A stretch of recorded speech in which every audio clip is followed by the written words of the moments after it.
Hey everybody, welcome to the Major Wrestling Figure Podcast YouTube channel. I'm Brian Myers. And I'm Matt Cardona, and welcome to the rise and fall of Galoob's WCW toy line. A wrestling figure retrospective. Are you ready to fight? Then step into the ring and take on Sting! Touted as just as tough and mean as the stars they depicted, Louis Galoob Toys World Championship Wrestling action figures may have been short-lived, but over time, they've become cult favorites. But how did this unique line of toys fall so quickly from store shelves? Were they doomed from the start? Let's take a deep dive into the surprising story of a toy line that tried to suplex its way into kids' hearts, but tapped out far too soon. WCW figures from Galoob. Are you ready to fight? Founded in 1957, Louis Galoob Toys was a small, family-owned import business based in San Francisco, California. Initially, the company distributed toys and novelty items as a regional wholesaler with limited original product development. In 1970, Louis Galoob became too ill to continue as president, and his 21-year-old son David dropped out of the University of Southern California to take over his family business. By 1976, alongside his brother Robert, David had grown the company into a $1 million enterprise. But their big break would come with Micro Machines, a hit line of miniature vehicles that helped make Galoob the third largest U.S. toy manufacturer by 1998. With the explosion of professional wrestling in the 1980s, Galoob attempted to acquire the toy license for Titan Sports World Wrestling Federation. Following success with their A-Team line, they offered $25,000 to Titan Sports in 1984. Despite a handshake agreement, LJN Toys swooped in and outbid them with a whopping $200,000 offer, 8 times what Galoob had on the table, leaving Galoob out of the squared circle for now. In 1988, media mogul Ted Turner purchased Jim Crockett Promotions and rebranded it as World Championship Wrestling. By 1990, WCW was positioning itself as a serious competitor to the WWF, with stars like Sting, Ric Flair, and Lex Luger. Meanwhile, Hasbro had already secured the WWF toy license. Galoob saw an opening and signed a deal to produce WCW action figures, playsets, and accessories.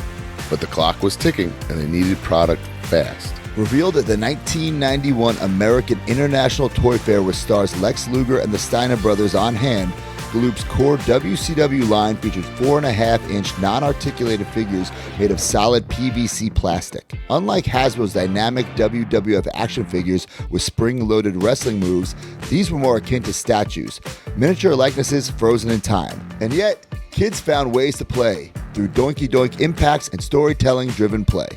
Last time we partnered with Garage Beer, things got a little out of hand. But this time, we're doing things more professional. Classic! Classic! More class! Guys, why can't we enjoy both? More polished! Good idea! It's a crisp, refreshing partnership. Built on integrity and teamwork. And focus. Let's go! Let's party!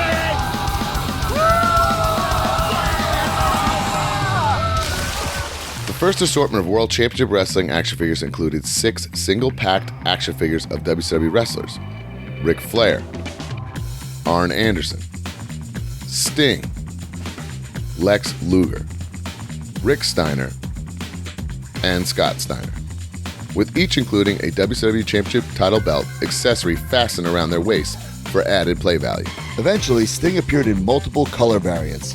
Arn Anderson's bald spot came and went, and even the belt fasteners were changed during production. The second assortment introduced 6 new figures: Barry Windham, Sid Vicious, Ron Simmons, Butch Reed, Flying Brian Pillman, and Tom Zink. But again, production compromises followed. Unauthorized Nike swooshes, deco reductions, and figures based on reference photos of stars and sweatpants instead of ring gear. Tag Team 2-packs included the Steiner brothers, Doom, Dudes with Attitudes, and the Four Horsemen, adding slight variations to the Sting figures once again. To complement the figures, Galoob released the WCW Slam Action Wrestling Arena, a compact playset with springboard ring steps, catapulting ring posts, steel cage, and even a working ring bell complete with hammer. A deluxe 14-inch figure assortment was also introduced, featuring Sting, Lex Luger, Ric Flair, and Sid Vicious. This time with limited articulation. A role-play, child-sized belt rounded out the initial 1991 offerings. Galoob's WCW products first hit Kmart and sales were reportedly strong, but that success proved to be a double-edged sword. By the time Toys R Us and other retailers placed large orders, most WCW fans had already bought what they wanted, and demand had dried up. The figures began appearing in discount chains like KB Toys, and the U.S. line was quietly discontinued within the year. To make matters worse, in June 1991, David Galoob was outed as president and CEO. Within months, key team members, including National Sales Manager Robert Kainoff and Executive Vice President of Marketing and Development Saul Jodell, also exited.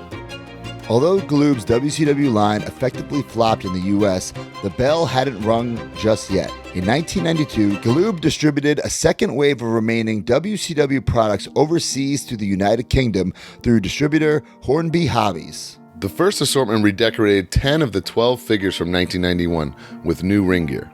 The next assortment brought in 7 fresh sculpts and 5 new characters: Dustin Rhodes, Michael Hayes, Jimmy Garvin, Big Josh, and El Gigante. UK 2-packs once again feature the teams of the Steiner Brothers, the Four Horsemen, and the Dudes with Attitudes. But this time, they swapped out Doom for the Fabulous Freebirds. Plus, the Slam Action Wrestling Arena playset got a revamp with the Sound Slam and Action Ring, which included 4 real wrestling sounds thanks to a new sound module to make playtime even more exciting for kids. The sound module was also available separately for those who already owned the original arena playset, and it came bundled with the Fabulous Freebirds too. Behind the curtain, even more was planned. Prototypes for unreleased figures like PN News, Diamond Stud, and Ricky Morton exist. There were concepts for a talking Sid Vicious and possible electronic figures of Ric Flair, Lex Luger, the Steiner Brothers, and more. There was even ideas for WCW wrestling rods, Micro Machine style vehicles emblazoned with wrestler logos. In early 1992, David Galoob, alongside Kainoff, Jodell, and inventor Rand Siegfried, formed the original San Francisco toy makers, eventually producing WCW toys again later that decade. In 1998, Louis Galoob Toys Inc. was acquired by Hasbro Inc., absorbing its legacy into one of the largest toy empires in the world. Despite its short shelf life, the Galoob WCW toy line has gained cult status.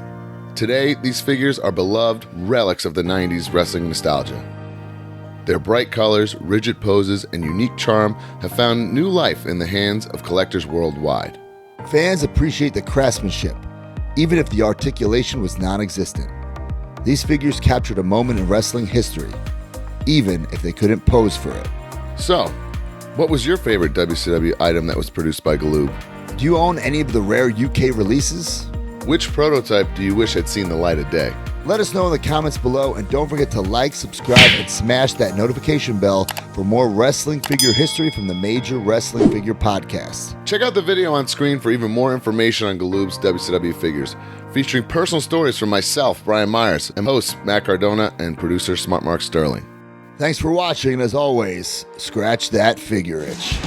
Join the community at MajorMarks.com and get access to exclusive content, behind-the-scenes footage, and become a member of the Major family. You get bonus episodes on our careers, wrestling figure history, and exclusive interviews with our friends and legends in the business each month. You also get early access to YouTube videos and, of course, the weekly podcast ad-free and breaking news updates. Brand new shows featuring Oh, baby. and you. Each month, you can interview someone in the wrestling business with the Captain's Log. Also, buy, sell, and trade in our exclusive Facebook community where people have become friends in real life. Certain memberships include merch like monthly trading cards and quarterly mystery gifts. Become a Major Mark and join MajorMarks.com today.